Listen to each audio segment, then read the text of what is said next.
Hello दोस्तों, स्वागत है आप सभी का हमारे एनजीओ स्टडी पॉइंट में। आज मैं फिर आप लोगों के बीच उपस्थित हूं एक छोटे से टॉपिक के साथ। आज हम पढ़ेंगे भारत अंग्रेज कब आए थे और किस कारण आए थे।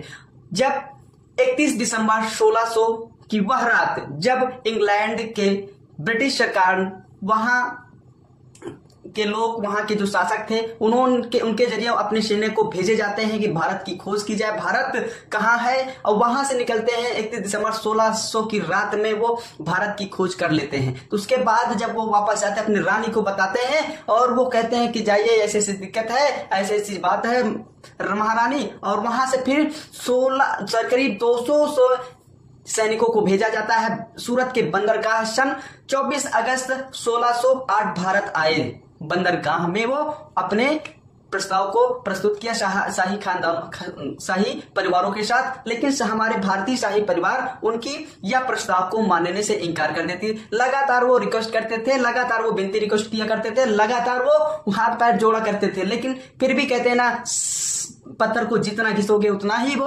खूबसूरत मूर्ति बनेगी। उसी तरह ब्रिटिश सरकार ये जानते थे कि हम इनको लगातार किसी भी तरह से हम इनको पिघला लेंगे, किसी भी तरह इनको बहला लेंगे, भसला लेंगे। और वही आखिर में वही हाल हुआ हमारे भारत के शाही दरबारों में, शाही खानदानों में, कि पिघल गए। और सूरत में 24 अगस्त सन 1608 भारत वो आ ही गए थे। और उसी साल लगातार प्रयास के बावजूद वो वहां पर अपनी ईस्ट इंडिया कंपनी का नींव रखी थी। तो दोस्तों, उसके बाद हमारे दिल्ली के सल्तनत अकबर की मौत हो जाती है। उनके बेटे औरंगजेब लगातार वहां पे मुगल शासकों का बहुत ही कहर ढाया था। इसकी वजह से ब्रिटिश सरकार की वहां दाल नहीं गलाई गलती, फिर भी वो लगातार प्रयास करते, लगातार कोशिश करते थे। और उसके बाद किसी भी तरह से उनको मना ले जाते हैं। और फिर सूरत हो गया, कोलकाता हो गया, हैदराबाद हो गया, दिल्ली हो गया, इन जगहों पे वो अपनी कंपनियां की ब्रांच डालते जाते हैं। और उसके बाद फिर क्या होता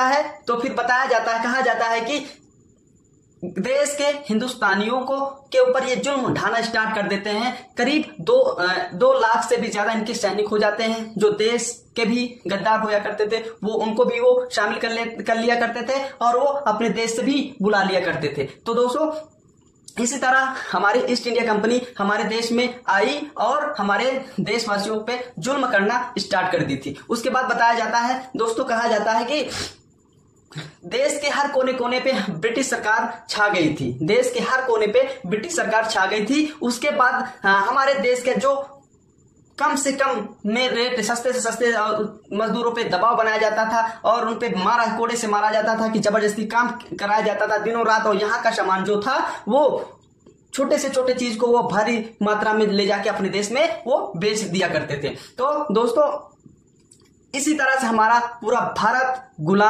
गुलामी का शिकार हो गया था। और ईस्ट इंडिया कंपनी हमारे भारत को बहुत ही जोरों तोरों से नुकसान पहुंचाया था। हमारे भारतीय देशवासियों बहुत ही भूखे मारे गए थे। यही कारण था कि हमारे शाही खानदानों की वजह से वो नहीं मानते, तो आज यह नौबत नहीं देखने को आता। हमारा भारत एक सोने की चिड़िया आज भी होती। तो दोस्तों, आशा करता हूं आप लोगों को हमारे YouTube चैनल के माध्यम से ये जानकारी बहुत ही लोकप्रिय होगी और हमारे YouTube